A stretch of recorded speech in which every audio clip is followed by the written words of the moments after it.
আপনি যদি জান্নাতের টিকিট চান, আপনি কি আপনার মেয়েকে বেপরদাভাবে বের হতে দিতে পারেন? আপনি যদি জান্নাতের টিকিট চান, আপনি কি কখনো অশালীন পথে চলতে পারেন? আপনি যদি জান্নাতের টিকিট চান, এই যে ঈদুল ফিতরের বাজারে লক্ষ্য করলে দেখা যায় মার্কেটের মধ্যে হাজার হাজার মহিলা। আপনারা বলেন এগুলাকে আমাদের মা আমাদের বোন নয়? অবশ্যই আমাদের মা আমাদের বোন। কিন্তু লক্ষ্য করলে দেখা যায় এদেরকে যদি জিজ্ঞেস করেন আপনারা যে মার্কেটে আসলেন, আপনারা আসার মূল কারণ কি? অবশ্যই ঈদের শপিং করার জন্য, কেনাকাটা করার জন্য। ও বোন, আপনি যে কাজগুলো করার জন্য গেলেন, ও ভাই আপনি যে আপনার স্ত্রী আপনার মেয়েকে আপনি বেপরদাভাবে ঘোরার জন্য মার্কেটে পাঠিয়ে দিলেন, আপনার স্ত্রীকে যে এত মানুষ দেখলো, আপনার কন্যা সন্তানকে এত পুরুষ মানুষ দেখলো, আপনার কি একটু জাহান্নামের কথা মনে হয় না? অবশ্যই মনে হয়। তো জাহান্নামের কথা মনে হইলে কেন বের হতে দিলেন? আপনার কাছে উত্তর আসবে, বলে হুজুর দিয়েছি, ঈদের মার্কেট তো করতে হবে, কেনাকাটা তো করতে হবে। এই কেনাকাটা করতে গিয়ে আপনার স্ত্রীটা জাহান্নামের রাস্তায় যাচ্ছে, এই কেনাকাটা করতে গিয়ে আপনার কন্যাটা জাহান্নামের রাস্তায় যাচ্ছে। কি হবে আপনার নামাজ, কি হবে আপনার রোজা, যদি আপনার স্ত্রী আপনার কন্যা বেপরদা হয়ে যায়? কি বাবা, আপনার স্ত্রী আর আপনার কন্যা মার্কেটে গিয়ে শপিং করলো, কেনাকাটা করলো, করার পর তারা জান্নাতের রাস্তাটা ভুলে গেল। আগের যুগের যারা মহিলা ছিল এদেরকে কি তাদের স্বামী একটা কাপড় কিনে আইনা দিলে তারা এটা পরে নাই? বোঝেন নাই মনে হয়? আগের যুগের মা বোনদেরকে কি একটা কাপড় কিনে আইনা দিলে তারা পরে নাই? অবশ্যই পড়ছে। বাপে যা কিনে আইনা দিত এগুলা পরতো না। কিন্তু এখন যে মা বোনেরা স্বামী কিনে আইনা দিলে পরবে দূরের কথা, ছেলে কিনে আইনা দিলে পরবে দূরের কথা, আত্মীয় স্বজন আইনা দিলে পরবে দূরের কথা, ছেলে অথবা সন্তান অথবা স্বামী যদি কিনে আইনা দেয়, যদি এটা হাজার দামিও হয়, পছন্দেরই হয়, সুন্দরও হয়, এটা সে মানতে বাধ্য নয়। কেন? তাকে মার্কেটে যেতে হবে, তার এই দেহটা মানুষের কাছে প্রদর্শন করতে হবে, তার এই চেহারাটা মানুষের কাছে দেখাইতে হবে। কেউ ভাই একটা দোকানের মধ্যে গেলে কি কেনাকাটা হয় না? না, তাকে কুমিল্লার প্রত্যেকটা মার্কেটে ঘুরতে হবে, প্রত্যেকটা মার্কেটে ঘুরে যেটা ভালো লাগবে পরবর্তীতে ওই দোকানে যায় তাকে সেটা কিনতে হবে। কেন? আপনার কি মনটা চায় না আপনাকে জান্নাতি সাজে সাজানোর জন্য? আপনার কি মনটা চায় না আপনাকে সুন্নতের একটা লেবাসে বেষ্টিত করার জন্য? আপনার কি মনটা চায় না আপনার নিজের দেহটাকে জান্নাতি দেহ বানানোর জন্য? রাসূল বলেছেন যদি তোমার দেহটাকে তুমি জান্নাতি দেহ বানাতে চাও, ইয়া রাসূলুল্লাহ, ইয়া হাবিবাল্লাহ, কিভাবে জান্নাতি দেহ বানাবো? নবীজি আমার বলেছে জান্নাতি দেহ বানানোর জন্য তুমি তোমার এই দেহটাকে তুমি সুন্দরভাবে ইসলামী নীতি মোতাবেক রীতি মোতাবেক সাজিয়ে তোলো। তুলতে পারলেই আল্লাহ পাক রব্বুল আলামিনের জান্নাত তোমার জন্য অপেক্ষা করবে। আর নচেত তুমি মার্কেটে ঘুরতে পারবে, তোমার স্ত্রী সন্তানদেরকে ছেড়ে দিতে পারবে, আল্লাহর কসম তোমার কোনোদিন জান্নাতে যাওয়া দূরের কথা, জান্নাতের ঘ্রাণও তুমি পাবে না। অথচ রাসূল বলেছেন জান্নাতের ঘ্রাণটা 500 বছরের রাস্তা দূর থেকে পাওয়া যাবে। কিন্তু যারা এমন ভাবে ইসলামী রীতিনীতি আইনের বাহিরে চলবে, এই ব্যক্তিগুলা কোনোদিন জান্নাতের ঘ্রাণ পাবে না। আল্লাহুম্মা সাল্লি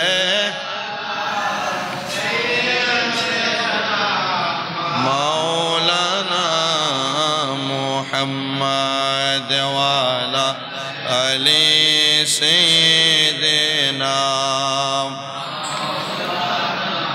আর জবান খুলে মোহাব্বতের আওয়াজে দুরূদ শরীফ আদায় করি। আল্লাহুম্মা সাল্লি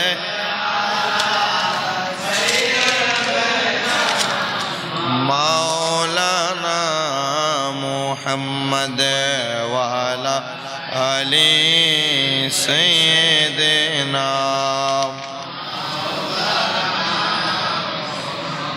প্রাণ ভরিয়া সালাম জানাই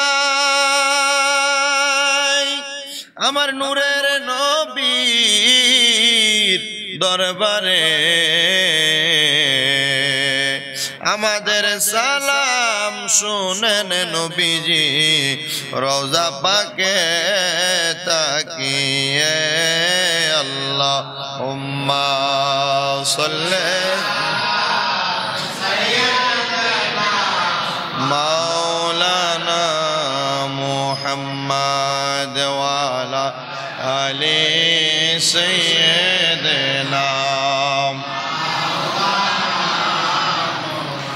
রহমাতাল লিল আলামিন নবীজি আপনি রহমতের খাজিনা, আপনার নূরের পরশ লেগে ইয়াসরিব হইল মদিনায় আল্লাহুম্মা সাল্লি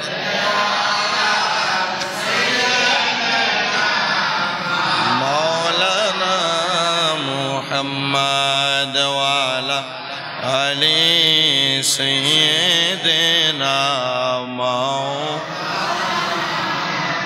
একদিন তোমারি নাম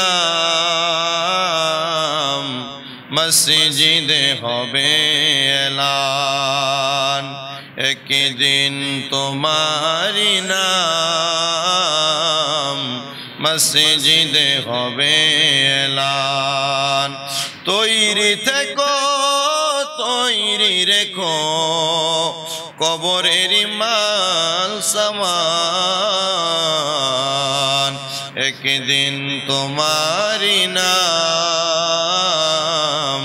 মসজিদে হবে এলান একদিন তোমাকে পড়ায়া কাফন শেষ বিদায় দিবে যারা আপন একদিন তোমাকে পড়ায়া কাফন শেষ বিদায় দিবে যারা আপন সেদিন তোমার থাকবে না কেউ সবই হবে পর একদিন তোমারি নাম মসজিদে হবে এলান একদিন তোমারি নাম মসজিদে হবে এলান যেদিন তুমি ছাড়বে বাড়ি ঘর সবাই তোমার হবে পর যেদিন তুমি ছাড়বে বাড়ি ঘর সবাই তোমার হবে পর থাকবে না বন্ধু থাকবে না বান্ধব সবই তোমার হবে পর একদিন তোমারি নাম মসজিদে হবে এলান শেষ গোসলে আর সাদা কাপনে বিদায় দিবে তোমারে আপন জনা রেখে দিবে ওই না মাটির ঘরেতে একদিন তোমারি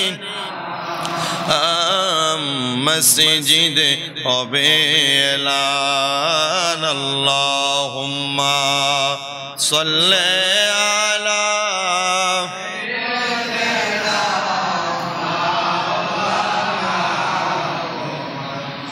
ওয়ালা আলিহি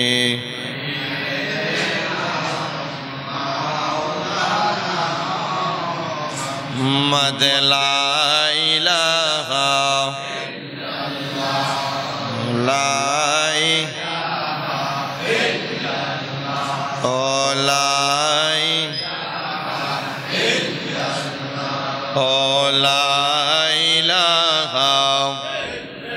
আল্লাহ ছাড়া মাবুদ নাই আমার নবীজি ছাড়া উপায় নাই বলেন আল্লাহ বুদ নাই আমার নবীজি ছাড়া ওই নবীকে পাইতে হইলে ওই নবীকে পাইতে হইলে ওলি আল্লাহর দয়া চাইলাই লাহ লাই লাহ লাই নামাজ রোজা ছাইর না সবাই মা বাবার খেদমতে চাইর না, নামাজ রোজা চাইর না, মা বাবার খেদমতে চাইর না। আমার নবীর দুরূদ বইল না, আমার আমার নবীও তোমায় ছাড়বে না। লা ইলাহা ইল্লাল্লাহ, লা ইলাহা ইল্লাল্লাহ, লা ইলাহা লা ইলাহা ইল্লাল্লাহ মুহাম্মাদুর রাসূলুল্লাহ সাল্লাল্লাহু আলাইহি ওয়াসাল্লাম। ইয়া রাসূলাল্লাহ ইয়া হাবিব ইয়া রাসূলাল্লাহ ওয়াল্লাহ ইয়া রাসূলাল্লাহ। আমার মতের নিদান কালে থাকি নবী গো আমার শিয়রে, আমার মতের নিদান থাকি নবী গো আমার শিয়রে। দেখিব আপনাকে নয়ন ভরে, দেখিব নভরে। ইয়া রাসূলুল্লাহ ইয়া রাসূলুল্লাহ। মুনকার নাকির আসিয়া সওয়াল করবে বসাইয়া, মুনকার নাকির আসিয়া সওয়াল করবে দিয়ান গো নবী পর্দা উঠাইয়া।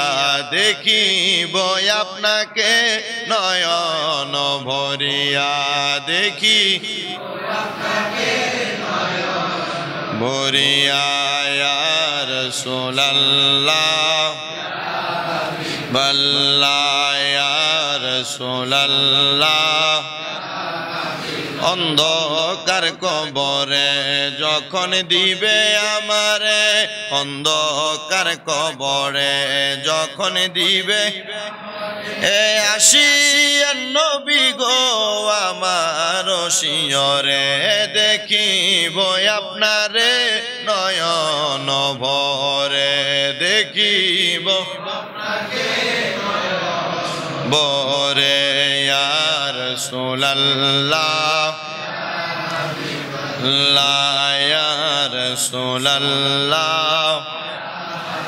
الصلاة والسلام عليك يا رسول الله، الصلاة والسلام عليك يا حبيب الله، أرني بجمالك يا رسول الله، أرني بجمالك يا حبيب الله، صلى الله عليك يا رسول الله، صلى الله عليك يا حبيب الله। সবাই জবান খুলে উচ্চ কণ্ঠে জোরে পড়ি আলহামদুলিল্লাহ।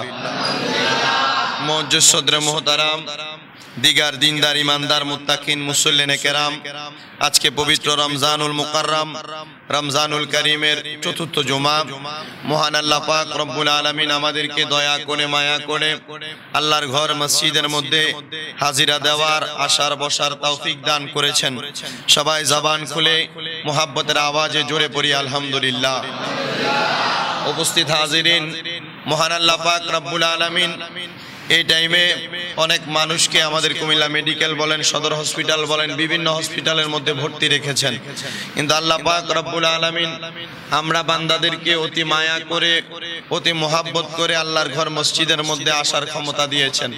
অনেক মানুষের এই জুমার দিন আসলে তাদের কাজেরই শেষ থাকে না, জুমার দিন আসলে ব্যস্ততারই শেষ থাকে না। কিন্তু রাসূল সাল্লাল্লাহু আলাইহি ওয়াসাল্লাম বলছেন, যখনই তোমাদের জুমার নামাজের আজান হয়ে যায় তোমরা তোমাদের ব্যতিব্যস্ততা বন্ধ রেখে মহান মনিবের ডাকে সাড়া দেওয়ার জন্য তোমরা আল্লাহর ঘরের মধ্যে প্রবেশ করো। যখনই তোমরা আল্লাহর ঘরে প্রবেশ করবে, আল্লাহ পাক রব্বুল আলামিন তোমাদের মনের প্রত্যেকের নেক আশাও পূরণ করবে। তোমাদের গুনাহ মাফ করার জন্য রহমতের ফেরেশতাকে মসজিদের গেটের মধ্যে দাঁড় করিয়ে দিবে। আল্লাহ পাক রব্বুল আলামিন আমাদেরকে সেই মনিবের ডাকে সাড়া দেওয়ার জন্য তৌফিক দান করেছেন। আরেকবার উচ্চ কণ্ঠে মোহাব্বতের আওয়াজে পড়ি আলহামদুলিল্লাহ।